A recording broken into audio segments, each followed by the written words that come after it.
Balmán Producciones Televisión presenta el siguiente programa con el patrocinio de Expreso Brasilia. Vamos más allá por experiencia y servicio.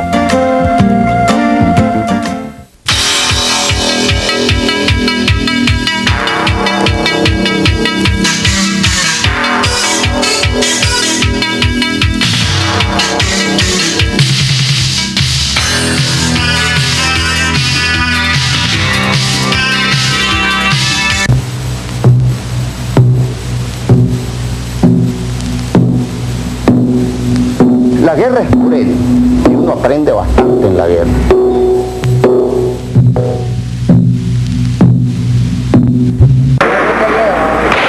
Un hombre que por lo regular se dedicó a la pesca, con el seudónimo de Comandante Cero, se dio a conocer en todo el mundo al tomar el 22 de agosto de 1978 el Palacio Nacional de Nicaragua tras derrocar al dictador Anastasio Somoza. Más de 30 personas fueron llevadas como rehenes a Sudamérica. Así comenzó su historia. Su nombre, Edén Pastora. ¿Cuántos reos vienen? Vienen en lista como de 30 a 35 compañeros. ¿Entregaron el dinero, Cero? Entregaron el dinero. ¿Qué cantidad? Bueno, eso es, todavía no puedo decirlo, eso le compete a la Dirección Nacional del Frente Sandinista y Liberación. Su vida cambió radicalmente a partir de ese momento. Con el pasar del tiempo y el triunfo de la revolución, ocupó el puesto de viceministro de guerra del gobierno sandinista. La guerra de liberación, la guerra más justa que se ha librado en el continente americano. Desde ese momento comenzaron sus problemas con los miembros del nuevo gobierno. Su tendencia socialdemócrata no coincidió con la idea que tenía Ortega y su gente. Pastora decide entonces reiniciar la lucha armada contra quienes habían sido sus compañeros de armas. Sin embargo, no tiene la misma suerte. Los sandinistas son fuertes y dentro de la misma contra comienza el debilitamiento, primero por la corrupción existente y segundo por la escasez de recursos para continuar la lucha. Con dolor en el alma, tenemos que hacer una pausa en el camino y meditar profundamente sobre esta situación para buscar recursos económicos para poder desarrollar a la par de las expectativas y exigencias de una insurrección campesina, un desarrollo militar que no hemos podido alcanzar.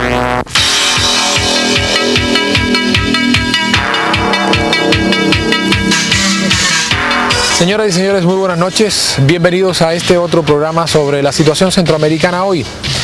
Ya ustedes tuvieron la oportunidad de observar el diálogo que teníamos con el presidente Óscar Arias Sánchez aquí en San José de Costa Rica.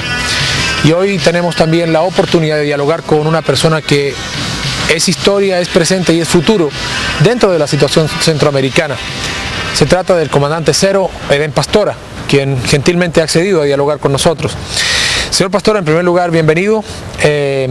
Estamos muy contentos de poder dialogar con usted. La gente en Colombia se pregunta mucho por usted, ¿qué está haciendo en este momento?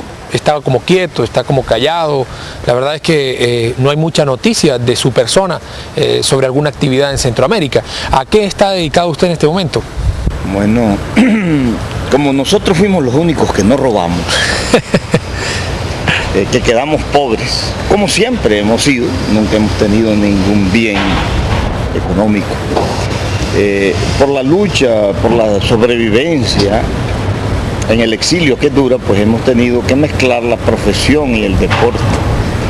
Nos fuimos a pescar al Pacífico, a las costas del Pacífico de Costa Rica, y allí pescamos pargo, cabrilla, dorado y tiempo para poder ver pues las leyes políticas, cómo se van desarrollando, que son las que nos mueven, las leyes políticas, y ver qué hacer en el futuro de Nicaragua, ahora que gobiernos, organizaciones, partidos y personas le niegan al pueblo de Nicaragua el derecho a luchar con las armas en la mano, que es una forma política de luchar. Le niegan pues al pueblo de Nicaragua el derecho a insurreccionarse, a sublevarse contra el crimen político, contra la tortura política, contra la falta de libertades, de credos y cultos políticos y religiosos en Nicaragua. Señor Pastora, usted hacía relación ahora de que usted fue uno de los pocos que no robó. Si usted y el grupo de sus amigos no lo hizo, entonces ¿quién fue?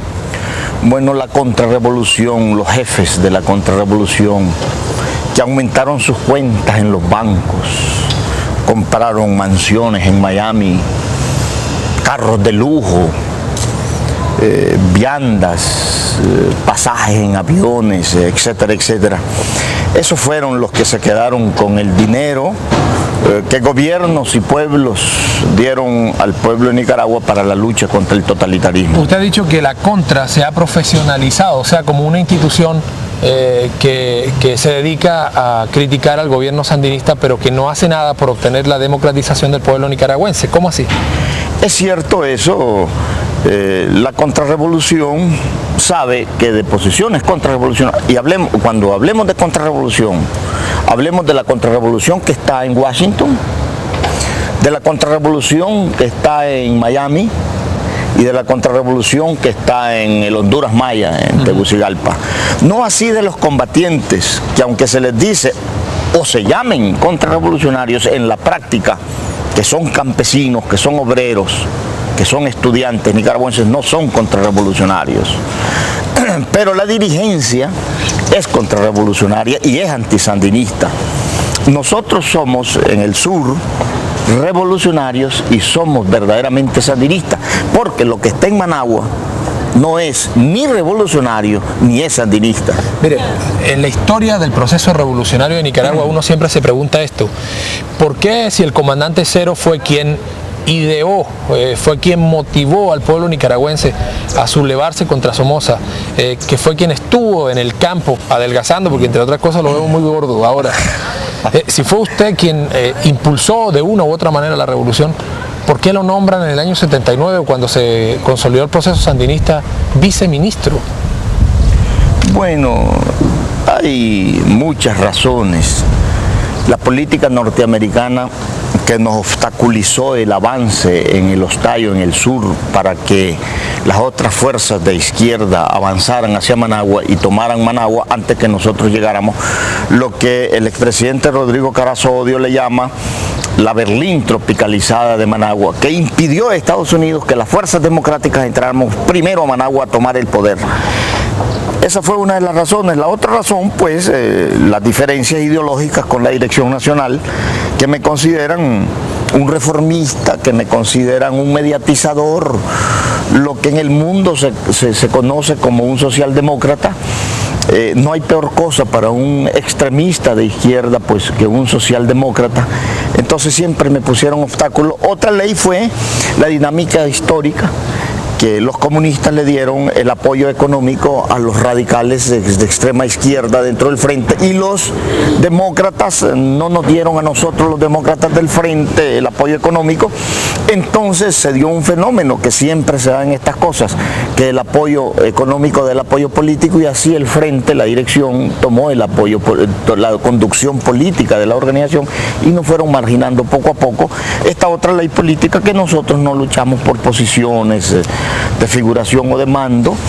Eso siempre se da entre la gente honesta, revolucionaria verdaderamente. Entonces los revolucionarios radicales que van con esas ambiciones de mando, con esas ambiciones de figuración, pues son los que van tomando el control.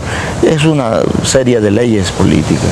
A usted le fue bien en la lucha armada contra Somoza, y ahí está el triunfo sandinista, por los dos lados, tanto la parte democrática como por la parte de izquierda. Le fue bien con Somoza.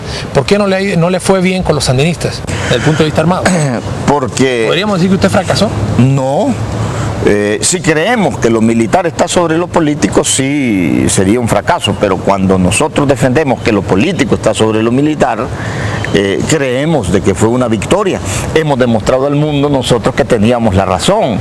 Hemos demostrado al mundo que hemos sido inmanejables por la CIA y por la KGB, que hemos sido inmanejables por la Dirección Nacional, por Fidel y por Washington. Entonces, ahorita, por ejemplo, estamos en el mejor momento. estamos limpios, con las manos limpias, y vamos a regresar a Nicaragua como cuando salimos, sin un rublo soviético en nuestras alforjas, y vamos a regresar sin un dólar americano en nuestras mochilas. ¿Pero usted cree que los sandinistas le van a permitir a usted la entrada a Nicaragua, teniendo en cuenta que usted luchó por las armas contra ellos y ahora piensa entrar por el camino del diálogo, de la conversación? El problema con el Frente Sandinista de Liberación Nacional, con la dirección, mejor dicho, del Frente, no es si yo luché o no luché en la política armada contra ellos. El problema para ellos es la respuesta popular. ¿Cuál va a ser la actitud de las masas de Nicaragua a mi llegada? Ese es el problema. Entonces, de que si me van a permitir entrar, yo creo que sí me van a permitir entrar. ¿Usted ya ha hecho diálogos con algunos dirigentes? Pues según los acuerdos de Esquipula, ellos están obligados. Según las conversaciones con dirigentes intermedios que nos han mandado, pues sí, ellos están obligados. El problema es ya adentro, cuál va a ser la actitud de ellos. Si van a permitir movernos, podernos comunicar con las masas, hacer un trabajo nacional, o si van solo a permitir de que allí incidamos en poco, pues, y medir la capacidad de incidencia. ¿Y cuánto cree usted que le pueden dar, o sea, dentro del espacio político que tienen los nicaragüenses, el Frente Sandinista, qué espacio político le podrían dejar a ustedes en ese diálogo? Bueno, eso depende del trabajo político internacional que hagamos en México, en Colombia, en Venezuela, en Panamá, en Europa con Felipe González, España, Alemania. Depende del trabajo político que hagamos con sectores norteamericanos y depende en gran medida del trabajo político que hagamos dentro de Nicaragua, que eso es lo fundamental. Entonces Managua se verá en la necesidad de entrar en diálogo con nosotros, franco, abierto, o se verá en la necesidad de matarnos. Si usted tuviera que hacer un paralelo entre lo que fue el gobierno de Somoza y el gobierno actual del Frente Sandinista, ¿qué diría? ¿Qué cosa tiene uno y qué cosas no tiene el otro? Eso es como preguntarle a un condenado a muerte cuál es la diferencia entre morirse fusilado o electrocutado. Hay cosas muy interesantes en Nicaragua, hay una revolución, definitivamente. Nosotros apoyamos la revolución, pero no la revolución que está practicando la dirección nacional. Por ejemplo, vamos a defender siempre la campaña nacional de alfabetización, que fue manipulada, que fue usada por el partido, pero que fue truncada. Hay que darle continuidad a esa campaña nacional de alfabetización. Hay una dignificación del obrero y el campesino, y ahora en Nicaragua ser campesino, ser obrero no es un delito social como en tiempos de la dictadura, dentro del tiempo del fascismo somocista. Pues económicamente está peor. Pero socialmente está mejor, definitivamente. Ya en Nicaragua ser campesino no es un delito. En tiempos de Somoza sí era un discriminado. Económicamente está peor por la mala administración económica del Frente, por la falta de libertades políticas, por la falta, por los efectos de la guerra. Está peor definitivamente, y tiene que luchar por conquistar esas libertades políticas, pero ya no desde posiciones sociales discriminadas como una clase social, sino desde posiciones de libertades políticas. ¿Me explico? En Nicaragua, por ejemplo, en tiempos de Somoza, las riquezas naturales estaban en manos de las transnacionales. Nada quedaba en Nicaragua. Ahora las riquezas naturales fueron nacionalizadas, la pesca, la madera, el oro, etcétera, etcétera. Desgraciadamente eso, por la mala administración económica del Frente, no va en beneficio de más escuelas, de más centros de salud, de más vías de comunicación.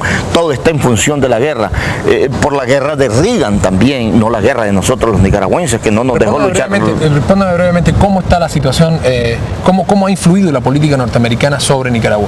Bueno, negativamente, porque Reagan lo que ha querido es no tumbar a Nicaragua. Nunca ha pretendido Reagan tumbar a Nicaragua, o sea, al gobierno de Nicaragua. Lo que ha pretendido es hacer que la revolución sea una revolución hambrienta, enferma, descalza, desnutrida, traicionada, a cuesta, que el pueblo de Nicaragua la lleve con gran sufrimiento para que sirva de ejemplo negativo a las aspiraciones revolucionarias de Centroamérica y de América Latina. Yo creo que el proyecto de Reagan ha triunfado en Nicaragua, que es que se quede el gobierno revolucionario, pero sí, que paguen un alto costo el pueblo. Señor Pastora, muchas gracias por haber estado con nosotros. El pueblo colombiano espera su saludo ante la cámara de televisión. Bueno, al hermano pueblo colombiano un agradecimiento fraterno revolucionario. Sabemos que siempre han estado pendientes de nuestras posiciones verdaderamente sandinistas, revolucionarias, antiimperialistas, democráticas.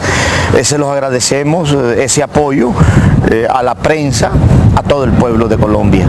Y esperamos de que sigan teniendo la confianza nuestra en nosotros, que vamos a seguir luchando por la libertad y la democracia. Aunque el mundo nos niegue el derecho de insurreccionarnos con las armas, vamos a ir a la lucha política. Muchas gracias. A usted.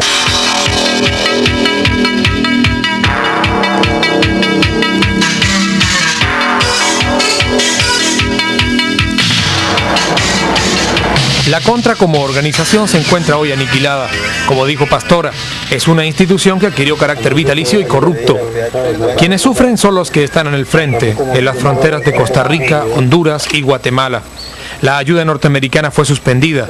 El Congreso decidió no seguir alimentando las cuentas bancarias de los dirigentes de la Contra y hoy solo unos cuantos soldados olvidados permanecen manteniendo vivo el sentimiento antisandinista.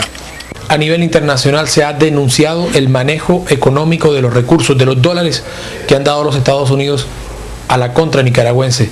¿Qué opinión tienen ustedes de los dirigentes que manejaron esos recursos? Nosotros como opositores al régimen de Nicaragua y que queremos, ¿verdad?, llevar nuestra lucha que sea vendible, que sea aceptable a América Latina, estamos en contra de todos los malos manejos con respecto a los recursos. Por ejemplo, sabemos que el señor Calero se le acusó de manejar mal unos 34 millones de dólares que fueron resultado del Irán Contra, el Irán Gay. Nosotros, si eso es cierto, condenamos a Calero, condenamos a él y a su grupo si ellos están involucrados en malos manejos de los recursos, porque estos son dados para la liberación de Nicaragua, no para que ningún dirigente, ¿verdad?, de la oposición lo capitalice en beneficio propio. Estos soldados contras tienen familiares, se encuentran recluidos en campamentos miserables donde el hambre, la desnutrición y las enfermedades están a la orden del día. Es un drama que se vive hoy en América Central. Nosotros tuvimos la oportunidad de estar en la frontera y observamos cómo están los refugiados del gobierno de Nicaragua, de los sandinistas. ¿Qué opina usted de esa gente que está pasando por unas necesidades verdaderamente calamitosas? Ahí se ve la pobreza absoluta en toda su dimensión. Si es que la situación de Nicaragua en general es crítica. Esos damnificados ya eran damnificados del Frente Sandinista porque el régimen no ha tenido capacidad para darle respuesta a las necesidades básicas del pueblo nicaragüense, porque todo lo que produce es consumido, ¿verdad?, por un ejército que consume todos los recursos del país, y el Frente Sandinista ha tenido especial interés en prepararse para la guerra, pero jamás para administrar los bienes, los recursos, para llevar servicio, llevar beneficio a la población que tanto necesita. Dentro de las soluciones que se han dado a través de Esquipulas 2, del plan del presidente Arias, ¿hay alguna solución que planteen ustedes como movimiento político independiente y contrario al gobierno sandinista? Nosotros inclusive estamos dispuestos a llegar a un calendario de elecciones de municipales, legislativas y presidenciales y respetar que termine Daniel Ortega en 1990, pero que en 1990 hayan elecciones verdaderamente libres después que hayamos entrado en ese proceso de democratización y que el pueblo escoja a su gobernante. Estamos seguros que es la oposición nicaragüense la que va a salir victoriosa en esas elecciones, porque el pueblo de Nicaragua rechaza totalmente el proyecto marxista-leninista del Frente Sandinista.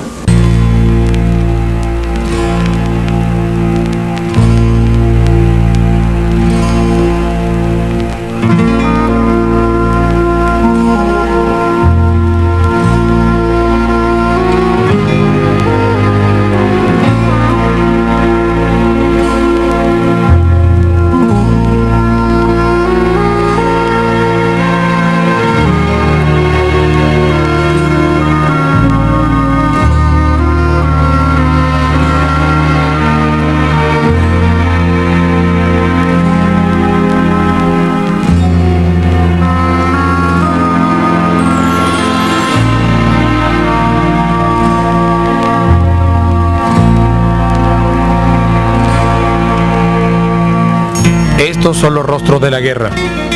Quienes sufren son niños, mujeres, ancianos, que siempre han vivido en paz.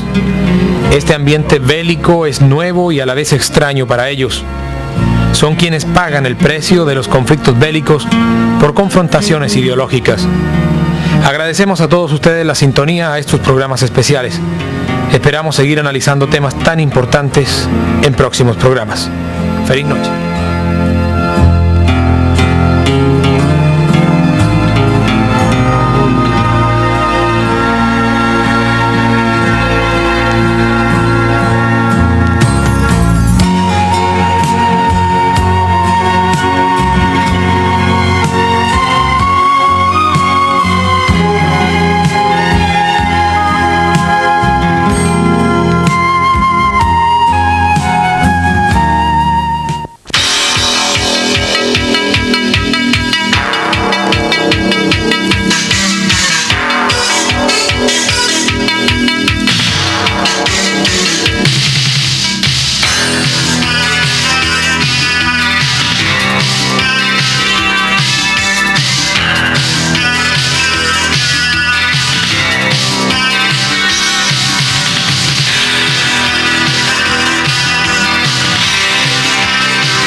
Palman Producciones Televisión presentó el anterior programa.